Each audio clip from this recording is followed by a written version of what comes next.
that's certainly something that's going on. I'd say other kind of, when you think of from a business standpoint, issues that are maybe relevant to your listeners, it has to do with integration.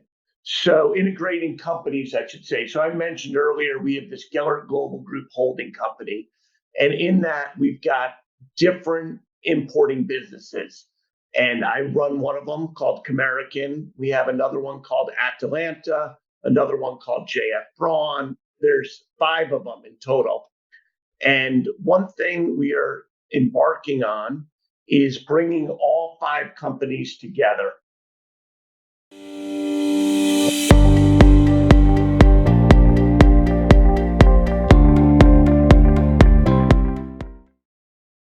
Hi, everyone. Welcome to our podcast, Fingerprints on Success. My name is Bill Barrett. I'm the CEO of Bill Barrett, and this is our podcast where we dive in and explore the lives of successful business owners, entrepreneurs, and executives in all different verticals and businesses throughout the country. Today, my guest was Josh Gellert. Josh is the president of Karat International, which is a global food sourcing company headquartered in New Jersey. Josh had a very interesting background through business in many different areas and verticals, from investment banking to branding, but ultimately found his way back to what is a multi-generational family business. I think that episode is really interesting to hear about Josh's journey. And also, I love the takeaways of having a positive mindset, viewing the world as a place of abundance and not scarcity, and a place of unlimited opportunity. I also love Josh's parts in the episode where he talks about the importance of family and the emphasis of hard work and being growth-oriented and growth-minded. Particularly love the story about his siblings having to work in the yard on Saturdays and Sundays with his dad, which I think goes right into the mentorship that he had. So without further ado, I really think you're going to enjoy today's episode featuring Josh Gellert, the president of Karat International. Hi, everybody. I'm Bill Barrett, Chief Executive Officer of Bill Barrett. I want to welcome you today to our podcast, Fingerprints on Success. Today, I welcome my guest, Josh Gellert, who's the president of Karat International, which is a global food sourcing company based right here in Paramus, New Jersey. Karat sources fruits, vegetables, seafood from around the world and delivers these products to customers, including the likes of Walmart, Costco, Panera Bread, Cisco, and Campbell Soup, just to name a few. Josh and I have known each other for a number of years. I thought it would be fun to have him on the program today because Josh has a couple of interesting things that I think in his background, in that one, he came from a corporate background and into a family business that is entrepreneurial in nature and privately owned. And also, I think that it's very interesting that Josh works in a multi-generational family business with also different members of the family as well. So I think it's really interesting story. And Josh, tell us a little bit about you, your journey, how you got to get to Karat, and give us a little sense of what you do now and how you got there.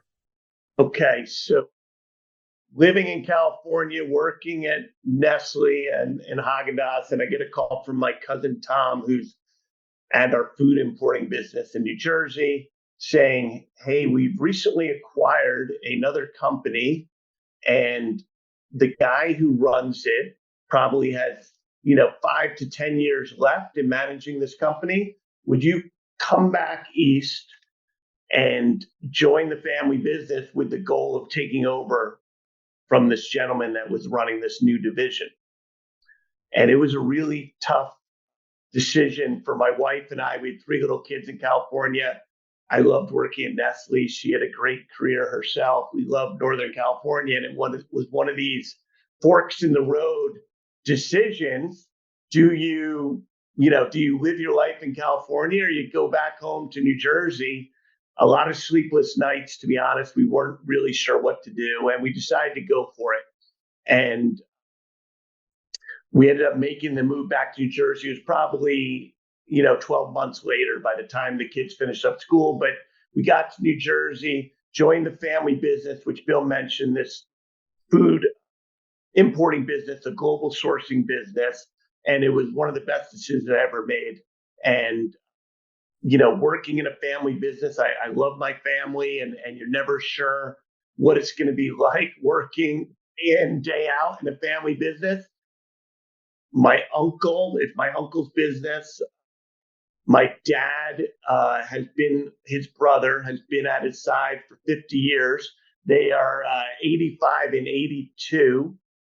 And then my uncle has three kids in the business, my cousins, Andy, Amy, and Tom, who are, approximately my age, all a little bit older than me, but, you know, grew up with them, very close with them. And it's been terrific in partnering with them, all of them, all five of them, to help grow this food importing business. Now, let me ask you, was there, when you had these other endeavors and you worked at Nestle and, you were in investment banking, you did these other things, like deep down, did you think that there was a good chance you might come to this business and at some point work in it? Was it something that you thought was likely to happen, or was it like a shock to you when you got that phone call and that you made that decision? Yeah, so a family business, and it's really it's my uncle's business. He had it was his father-in-law's business. So he took it over from his father-in-law 50 years ago. He asked his brother, my dad, at the time, to help him run it at that time, and they kind of built it from there. But I always viewed it as my uncle's business and not necessarily my destiny to join this company. That being said, Bill, deep down, I knew, hey, if things got really, really bad and I didn't have any work or whatever, you had this as a fallback, which there was some nice peace of mind to that. There's no question about it that was there, although wasn't sure what was really there. I knew I could probably do something there if needed. But my journey, I would say, from investment banker to management consultant to brand management, and then eventually to family business, was one of just trying to understand, the working world. And when I went to undergrad at Cornell, and coming out of Cornell, investment banking was kind of the hot job to do. Sure. It certainly paid a lot of money. And, myself being competitive, okay, I want to go into investment banking, and that's the job. And as I worked for 3 years in investment banking, I was pretty good at it, but it wasn't my passion. And you spend a lot of hours working in investment banking. And for me, and looking at my colleagues there, some of them really loved reading about their deal in the Wall Street Journal or some of the perks of the job. And that wasn't as interesting to me. I wanted more of a well-rounded business experience. And that's kind of why I went to business school, and then eventually consulting, and then eventually brand. And I remember my younger brother telling me one time that went from banking to consulting to brand management. And each time I switched careers, my salary dropped. And he said Going in the wrong direction, bro. Yeah. He said, as you go up in your career, you're supposed to make more money, not less. But the money thing, I figured it would come, and it wasn't the driver for me. For me, it was really finding a career that I was passionate about. And I'm really happy I ended up in this family business. And I love work, which is, a little nerdy and geeky, but I don't view it as work. And it's really interesting to me. And I'm really happy I found a career that the amount of time I spend on it, I don't mind doing. In fact, I like doing it, which is kind of neat. How many years now have you since you made that move and been with the company? Yeah, it's almost 15 years. It's probably 14 years. Okay. But it's been a while, and it's had, we've had our challenges and Sure. a lot of Now, when did you become the president of the company? Yes. So when I joined, I told you earlier, when I joined, there was a gentleman who was running Comerican. His name is Larry. Larry, the Comerican itself has its own history, a 100-year-old history, of which was a family business as well. At some point, Larry took over the business from his father.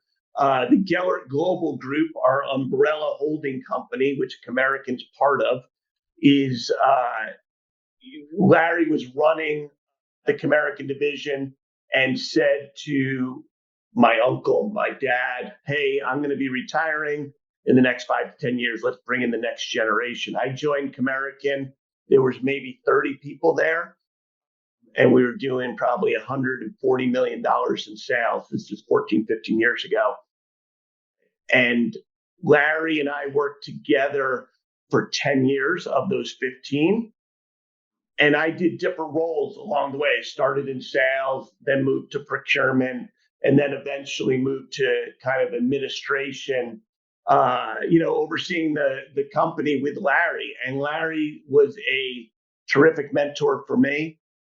And really, he had climbed the hill and he was ready to help someone else get up on that hill and kind of coached me, guided me, mentored me along the way. And I'm forever thankful for that experience and his coaching. And although Larry's out of the day to day, he still remains as a advisor on our board. And I have breakfast once a month with Larry at our local diner. And, it's just more shooting the shit a little bit around what's going on with the business and certainly getting his advice. Anytime I have a question, I would go to Larry, hey, how would you handle this situation? Or how would you do this? He just has decades and decades of experience that it's really lucky to be able to tap into. And he's been a great mentor for me, on top of obviously the family foundation that I have. And on top of Larry, I had my uncle, my dad, my cousins all there supporting me and helping grow Comerican together, which has been terrific. Yeah, I could very much relate to that because in becoming CEO of my law firm, I had the benefit of my mentor, Barry Mandelbaum, still being full-time working and be able to be by his side and really learn how to run a business, run a law firm. And as I like to tell people, what better way than the first several years you're running a business is to have the benefit of a mentor who's done it for, decades to lean on and to learn and to pick their brain. And that's really invaluable. It's interesting too. You mentioned that you kind of did a whole bunch of different jobs when you got there. And when I look back on some of the episodes of our podcast and we have multi-generational family businesses, a common theme is the older generation kind of requiring the next generation to make sure that they know all the different jobs within the company. And as a, almost like not only paying your dues, as they say along the way, but also really learning all the different components of the business. And it's interesting how often that comes up in these conversations. We just had a interview with a client of ours and a good friend in the insulation business for fiberglass insulation. And he talked about how, he was out working as an installer and, and so on, like right from the very bottom all the way up to the top. So it's interesting how that fires through. So let me change gears on you a little bit. Yep. When you look at, been with the company now, joined the business for 15 years, became president and, significantly grew the business, from 140 million in sales to where are you guys now at, 600 million this year. Yeah. And employees, which brings a whole nother element of challenges. Was 40 or so, you said then, to how many now? Yeah, we got 130 people today. So yeah, it's a different business for sure. Very, very. So let me ask you this question. I mean, that is remarkable success, exponential growth, exponential success. When you reflect on your business journey, Do you think that there's a couple guiding principles or philosophies that now when you look at it, maybe at the time you didn't even know they were guiding principles or philosophies, but now that you look at it and you look at the success, you say, as a result of that, I feel like that has made a big difference. Anything like that you could share with us? Yeah. When I think of the growth of the company, it's certainly a team effort, Bill. And I was very fortunate to walk into an opportunity with a great foundation. When I went into Comerican, I mentioned it was 30 people. The team that Larry had built there had all been there forever. Like I walked around and introduced myself that first day. The 30 people I met, I think the youngest one was like 40 years old. And they'd all been there 20 years, 25 years. Hey, I've been here 15 years. That core group had a real loyalty to Comerican, to the Gellert Global Group, our parent company. And that foundation had decades and decades of experience and expertise that allowed us to build a great foundation for growth. I was coming in with experiences from outside, the import space that I could really leverage and use to help build on top of this foundation to build a successful company. And I think what I've enjoyed over the 15 years is having a great team and building a great team. It started with that foundation and then adding on new blood with new ideas to help us continue to grow. Each person we've added has brought their own perspective, their own ideas, and it's been really a group effort to build it. And it's been a ton of fun and really nice. On top of it, just so you understand the way we're set up, Comerican's one company within the group, but we have other sister companies that together, I mentioned Comerican's 600 million, but together the group does about 1.7 billion. So our scale, our size, and certainly having that family foundation too was a great part of ensuring our success so far. And in my mind, we're just getting going. That's great. You talked about people bringing a lot to the table and the importance of team. How do you foster, an environment, right, where you can get the best of those people, so where people feel comfortable being able to give their opinion or their ideas and make that contribution? How do you foster that? Yeah, I would say, Bill, for our team and our organization, we have no egos. And I tell people when I meet them, if they're joining the team, there's no egos here. We have not figured out how to run this company as efficiently as it can be. And any new person that comes in, it's interesting. If you've been at a company for a while, you just expect, hey, this is how we do stuff. Of course, this is the path to follow to do whatever task. Someone who comes new to the company is kind of coming in with a fresh perspective. And I really encourage them not to get caught up into, hey, this is the Comerican way. Okay, I got to do A, B, C, and D. I want them to question things because we're kind of blind after a while. You don't realize, oh, this may be a better way. You just are caught in the routine and the way we've set it up initially. Maybe we did it right. Maybe we didn't. Those new people are coming in. I push them. Before those blinders build up, you've got to keep questioning the way we're doing stuff. Why? And there may be more efficient ways. And our business, we're in the food business, Bill. It's thin margins. I told you 1.6 billion. Yeah, that makes us feel proud. But we're on single digit margins in our business. It's just different. But so every efficient idea matters and can really make a difference, especially when we have the scale that we do. So everybody's contributing, everybody's part of it, and we build out a great team. I do think as we build out those teams, and we built it out at Comerican and the Karat Global Group in general, every person we add, if you add a good person, they bring other good people. And it's like this positive snowball that we have building and kind of rolling downhill in a very good way.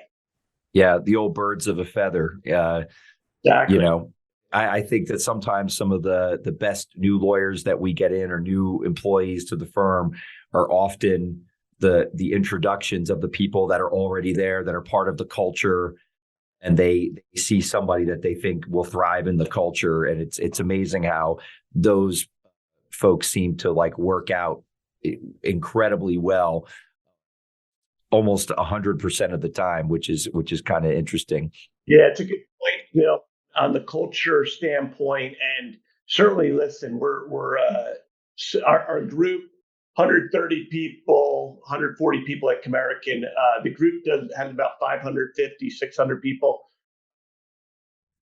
It's been, as we've grown, trying to think through the culture standpoint is really, really important, right? And you mentioned a good culture. We've had some star performers that haven't fit in culturally, and what do? We're not that big. Hey, do we get rid of someone who's really, really good at their job but is upsetting many, many, many people along the way? And we've had to make those tough choices. What we've said is that yes, you've got to fit culturally, and we've had to make some tough decisions, letting go some strong performers that just weren't a good fit culturally, because they can be very poisonous to and ruin a really good thing. Yeah, there's no doubt. It's incredible how one toxic individual can take a really thriving culture and a successful environment and really turn it upside down. I mean, the rotten apple, so to speak, is an issue. And look, the thing too is when you do make those tough decisions, right? You're making a statement to everybody else about your value system. Yes. You don't just core values just aren't like a sign on the wall in the office. You got to live by the core values. And as soon as you put that sign up on the wall, and say, this is what we stand for, you better stand for it, because your people, right, will call you out, or at least kind of be disappointed that it's words and not action. So 100%. yeah. So another question for you is, again, kind of reflecting on history, on the journey. We talked about success and principles, and in your case, the importance of teams and key individuals. What are some pitfalls, like, for our entrepreneurs that are out there listening, people that are trying to scale and grow their companies who are listening? What are some pitfalls that when you look back, like maybe you wouldn't have done something a certain way, or things that you tried to avoid as issues? Yeah, I would say for me, as we've talked about team building, I've certainly tried to stress to the team, you've got to be open with me. You can get very quickly, people, when you're the leader of a company or leader of whatever, and you're deciding people's bonuses and things like that, you can get, uh, hey, everybody loves me. They're all nice to me. Right. To me, you've got to stay humble in this thing, because yes, everybody, wants to make you happy at work. And Yeah. to me, pushing people to tell you the truth and how they really feel and be comfortable telling you bad news, telling you things you don't want to hear. Hey, that went great. Actually, it didn't. And these are some things you can do better, is really important. And I really, really appreciate when my team has the guts in some ways to tell me things that I did wrong. And as much as it may hurt me and my pride, that's the only way to get better. And listen, you got to stay humble. And I know I can always do things better. And I tell my team the same thing. We can all do better, right? And being comfortable hearing that and making sure you're encouraging people to tell you is the most important piece for me, and gets hard. It's hard for people to do that. And, making it a safe place to do that, it's been a part of our success, I think. Yeah, no, there's no doubt about that. It's interesting too when you go through that, and as you're kind of elevating up in a business or growing a business, sometimes the people who know you from the beginning, and they could be significantly subordinate to you, right? It could be an assistant somewhere that in the company that knows you from when you first got there, and maybe you developed a rapport or a friendship. And I've found over the years that those people can kind of call me out on my own BS, and because they do know that there's no negative ramification, and in fact, I appreciate it. Yeah.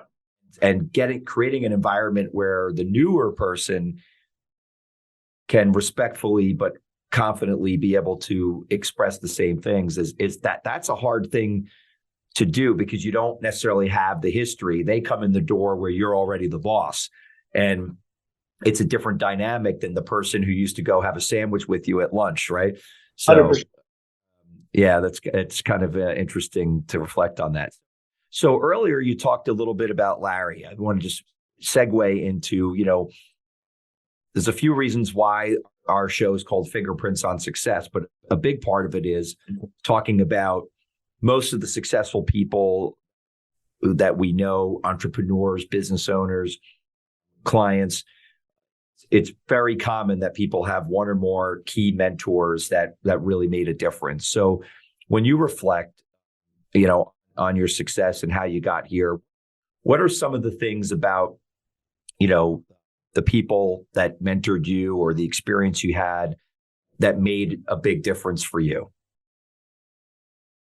I would say family is huge in this, Bill, and having grown up around my father, my uncle, and they had a huge influence on me. Just to a little background on them, there are 4 boys in the family. The generation above me, my dad and 3 uncles. They grew up on a chicken farm in upstate New York, and they grew up working hard on this farm where my dad would tell us stories, and again, take everything with a grain of salt, but I think this was somewhat true. But, getting up at 5 a.m., his job was to check on the baby chickens, and he had to do this every morning, winter, summer, whatever it was, go to the hen house, check on the baby chickens before school, and then, walk to school uphill both ways kind of thing. Right. In the snow barefoot, right? So I think a little grain of salt, but they certainly, my dad, all my uncles have a tremendous work ethic that, really, it wasn't like anybody ever said, hey, you got to work hard. It was just expected. That's just the way we did stuff. And being in a family business and working with them now side by side, along with my cousins who also grew up with this mentality, work, work, work. It is definitely a big part of who I am and a big part of my success. And I think all of our success in the family side of it, for better or worse, we all enjoy it. And, we've got Thanksgiving coming up this week here. And I know when I'm at Thanksgiving, yes, we'll talk how the kids for like 2 minutes, and then an hour of, hey, what's going on with the business? We got to do this, we got to do that. And most people, when I talk about our Thanksgiving, it doesn't sound that relaxing. You're talking about work the whole time. For some reason, it like work, family is all intertwined, and it's just normal to us, and isn't stressful. It's like we're working together to build something, and it's kind of fun. So certainly from a mentor, a big impact on my life, it's certainly been the family aspect, and the family food business aspect has been a huge, huge part of everything I've done, and really happy to be now, contributing to helping drive that business myself. Yeah. Well, I have a friend who owns a company. In fact, he's been a guest on this show, and he always talks about how he hates when he hears people talk about work-life balance, right? Because he just laughs. He's like, I am me, my life, my family, my work, it's all intertwined. And Right. it's just who I am. So, like, he doesn't feel the need that certain things have to be turned on or turned off. And he would tell stories about owns one of the largest executive coaching businesses in the country. And he talks about how when his kids were like toddlers, they'd be in the back of the room at the hotel running around while he was doing presentations. And they grew up like, with this in their blood, right? And it was just who they were. So I actually don't find it to be at all unusual, but because it's similar in my house. So It is, it's different.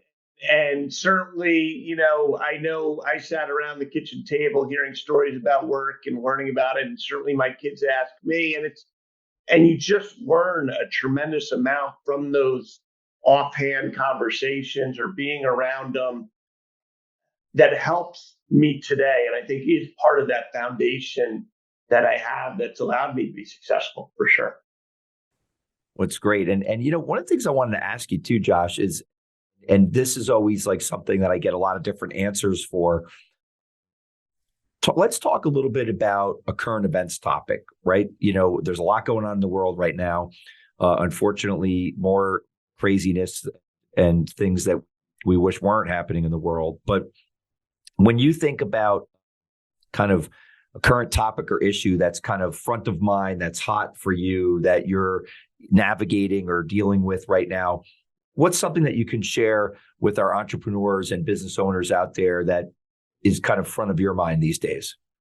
Yeah, you met two. There's two different things I can comment on, Bill, and certainly you look at the state of the world, and it is a scary place right now between two wars going on, Ukraine and Israel, and then all the polarization in company in the world and in our country, I should say. Even it's sad and upsetting, and one thing that I really enjoy about the business that we're in, and you think of us, we're sourcing product from around the world, 40 different countries. We have suppliers and long-term relationships, business relationships, but also friendships with these suppliers around the world. And to me, once you get to know people from a different culture, you learn about them, learn about their history, their culture, you have a real appreciation for them. And certainly when I look at all the challenges this world has, and I don't know, hey, we're not going to solve it, but certainly learning about different people, different cultures, all of that stuff, I think can make a difference. And I do really enjoy that aspect of job in terms of the global nature of it and learning and in some ways, representing the US and, hey, we're not so bad. Right. And hopefully making just a little drop of difference in this world we live in is important. So that's certainly something that's going on. I'd say other kind of when you think of from a business standpoint, issues that are maybe relevant to your listeners, it has to do with integration. So integrating companies, I should say. So I mentioned earlier, we have this Gellert Global Group holding company. And in that, we've got different importing businesses. And I run one of them called Comerican. We have another one called Atalanta, another one called JF Braun. There's 5 of them in total.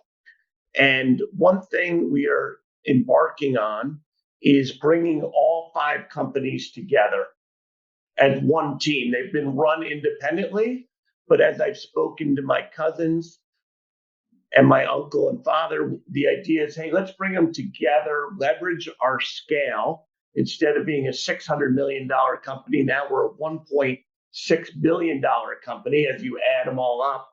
And there's some duplication that we can use those resources more efficiently.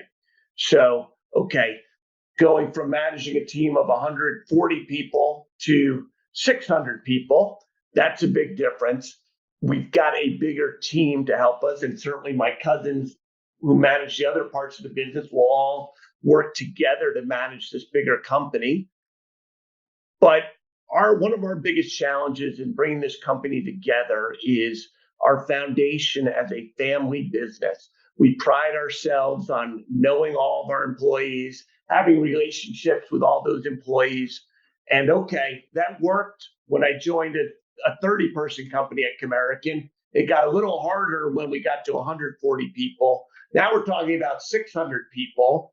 And how do you keep that family feel, that family touch for 600 people? It is hard and something that we are trying to navigate through, think of ways to connect and keep that family feel. I just got back. I was at the office today. We had a potluck Thanksgiving lunch. Every employee brought in something, and we had people from different cultures. There was Mexican food there. Italian. Everybody's got their influence on how they Thanksgiving. And that's what our company is all about. And it was really, really nice to all be together and sharing with our work family together. And that's what we've got to find ways to keep that culture and that family culture. It is different working for a family business versus, a JP Morgan Chase or a Nestlé where I worked previously. And I really like the family culture, and it gets harder and harder as we keep growing. So that's certainly a challenge that we haven't fully figured out how to handle, but trying.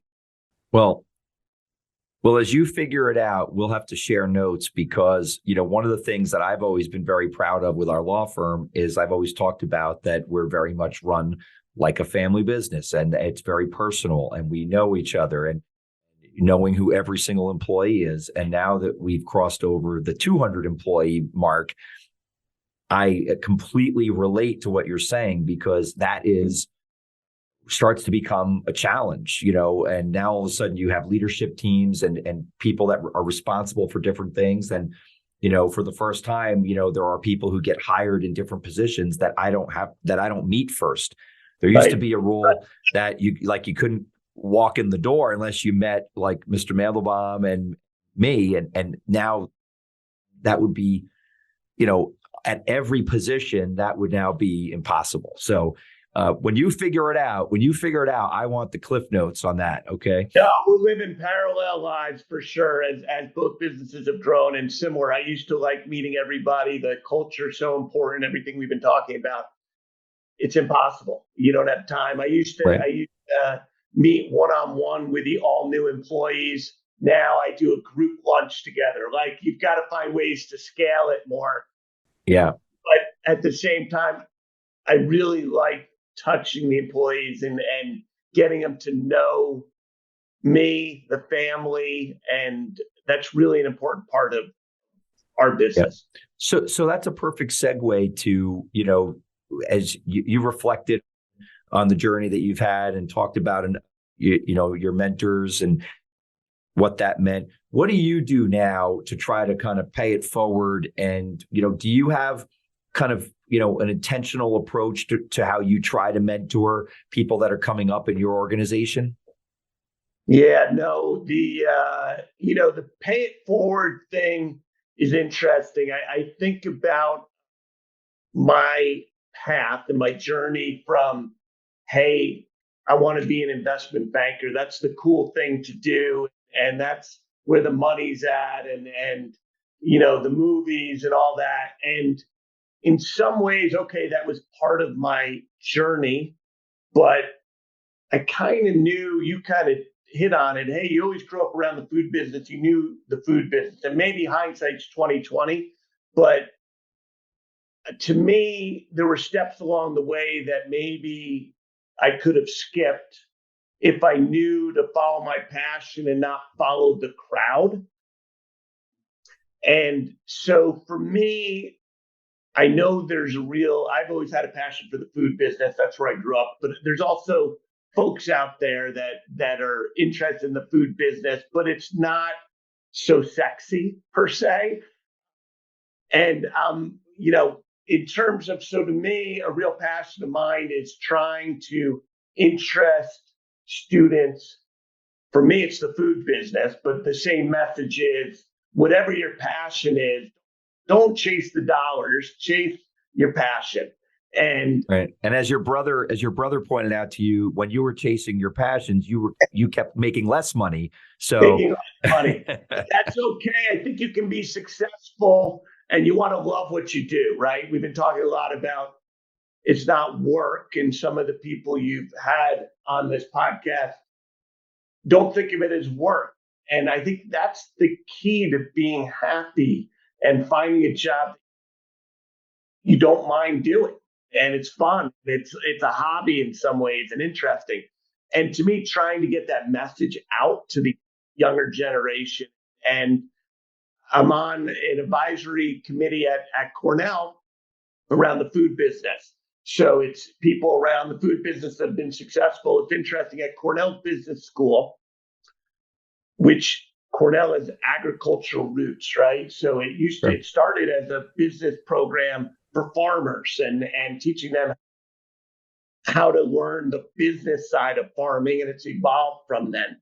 But you look at the undergrad business program, and okay, if you've got 100%, 60% of them are going into investment banking, 25% are going into consulting, another 20% are going into tech, and very, very few are looking at food, consumer packaged goods, and that industry.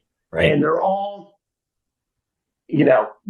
following the crowd, just like I did. So I've been there, and certainly talking with the college and trying to find ways to educate folks on you don't have to follow everybody else. And there's other paths and there's other ways to be successful. I've been, guest speaker in terms of talking about my career, and same thing I did for you. Hey, I went here, I went there, but then finally found my home. And at least putting that in the back of people's minds so they can figure out what's their passion and hopefully figure it out before it's too late, because you don't want to be stuck in a career and say, oh no, I can't start over. I can't get to what I really want to do because I was chasing the wrong thing.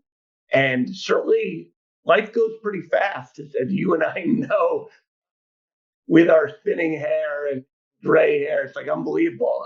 Josh, I don't know what you're talking about, but you look a lot better than I did. But well, to me, it's really a time you've got to really use this time to think about what interests you. And everybody has different interests, and trying to work with college kids, with high school kids, and trying to open their minds that you don't have to follow the crowd and really think about what inspires you, what's your passion, and follow that. Yeah. And I think when I look at some of our most successful entrepreneurs and clients, that's another common thread, is that passion for what their business is. And, I've had clients who make money and have businesses in every imaginable vertical, even things that you're like, really, people do that? I didn't even know it was a thing, but it's a thing. And it's interesting too, how the entrepreneur can always, the entrepreneur is always the best salesperson for their company,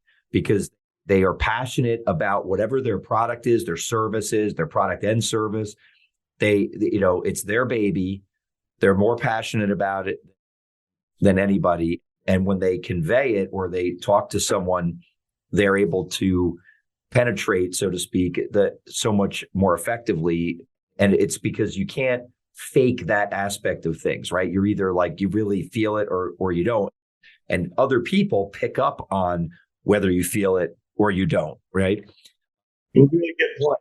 Yeah. So let me ask you this. A lot, when you get to this stage of career and life and business, you've had success, you've had financial success. I always like to ask a question about, is affectionately known as the why statement. So like, you're excited, you love what you do. You talked about that it's not work and you love to go to work because you love what you're doing. Like, what is the why behind why you do what you do? What's your why statement, so to speak? Yeah, it's interesting, Bill, and I'm not as deep and as maybe other people are. And it is interesting in my mind the influence you can have. And I mentioned family a lot during this and families had a big influence on me. And I mentioned about my dad and uncles growing up on this farm and on this farm and the way they worked and the way I grew up was go, go, go. You got to keep being productive, essentially. I don't know if that's a healthy thing or not, but it's the way I grew up. And to me, it's all about no relaxing. You got to keep doing something. You got to keep doing something. And that's certainly deep inside me. I remember as a kid, my dad, we grew up in the suburbs of New Jersey in Bergen County. And my dad, I mentioned, grew up on a farm. And every weekend, he would make us, me and my brother, work all weekend long with him. We had a garden, we were mulching, we were cutting the lawn, any project he could think of, we were doing. And he instilled this work ethic in us. All my friends were going, hey, they're playing basketball. Dad, can I go? Nope, you got to get your stuff done, Josh. And he would be out there with us and working right alongside us. That's how we spent our Saturdays and Sundays. We didn't have that big of a piece of property. He was making up stuff for us. I was to say, it must have been a beautiful landscape on a. We were cutting wood for we would never use enough all this wood. We'd have to be burning all winter. But he wanted to instill this work ethic. And he would always say, I remember I'd be sweeping up the garage and I thought I did a good enough job. His thing was, if you're going to do a job, you got to do it right. And he'd point out things that I missed and I'd have to do it again until I got it right. And this being productive, it was our weekend, yet it was his weekend too, yet he was spending it working and making sure we do a good job and taking real pride in that had really stuck with me and really made me part of who I am and successful in keep moving, keep doing stuff. And even if on my weekends, I'm not doing yard work all weekend, but geez, instead of sitting around, oh, maybe I'll go for a run. I got to do this or do that. I try to keep doing stuff. I don't think my wife doesn't think it's that healthy, but for me, that's what drives me. I don't mind it. And I'm assuming it's because of my childhood and the way I was brought up, but it's just who I am. And it's, part of the mentality of my family. Okay. So Josh, one last question for you. What has you excited? What are you looking forward to right now? And what has you excited personally, professionally, whatever is on your mind? But when you wake up in the morning these days, what's got Josh Gellert excited? When I was in business school, I took a class.